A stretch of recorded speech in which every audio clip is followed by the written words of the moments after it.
Polisi mu district ya Lyantonde bakwasira omushaija omanyirwe nka Brian Kabeho obwo aine abakozi b'emukaaga ahabw'okushanga baine omusiri gw'enjaayi aha rubaju rw'enguudo nyegyendo ya Lyantonde Masaka. Ate nga tubalabanga bajjako ne banywa yabisolo bisinsi we bisolo ki fine bisolo ki mbuzi nze ndi muwozi. Okay. Sam, you be with him.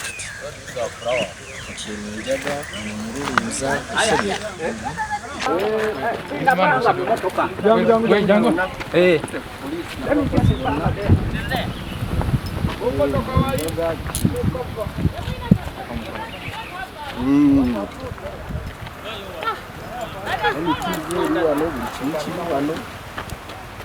Okuchondoza kwa polisi nukwoleka ngu aba bakabanza kukora omwanya ogu nk'ogwo kwogezaho motoka konka bwanyuma enyuma yagwo bahingayo enjaayi ey'eminyeto n'abakasitoma batari bamwe barikusiiba nibeyeshera. Ekyo kikuubo nibakyeta omu korido bono oshanga enjaayi hati turi omu shaaha mukaaga mushanja konka ekikutangirira n'omwika gw'enjaayi wazayo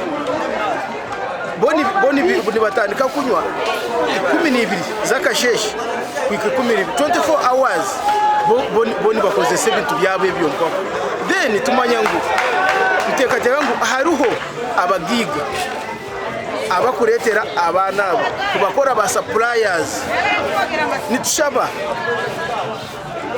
gavumenti etugirire embabazi.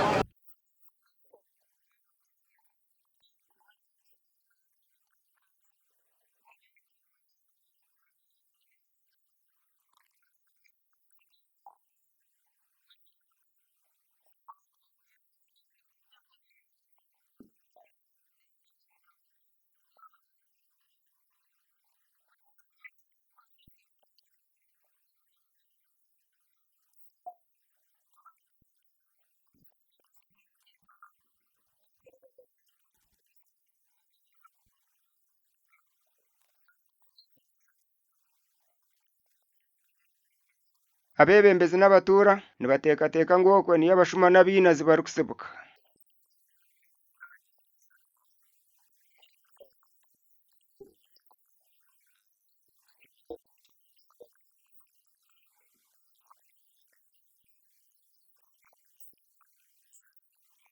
Ekintu ekyo kireeta oba ngenda kukiteeka ku bazadde eriza n'abakulembeze oba security yaffe.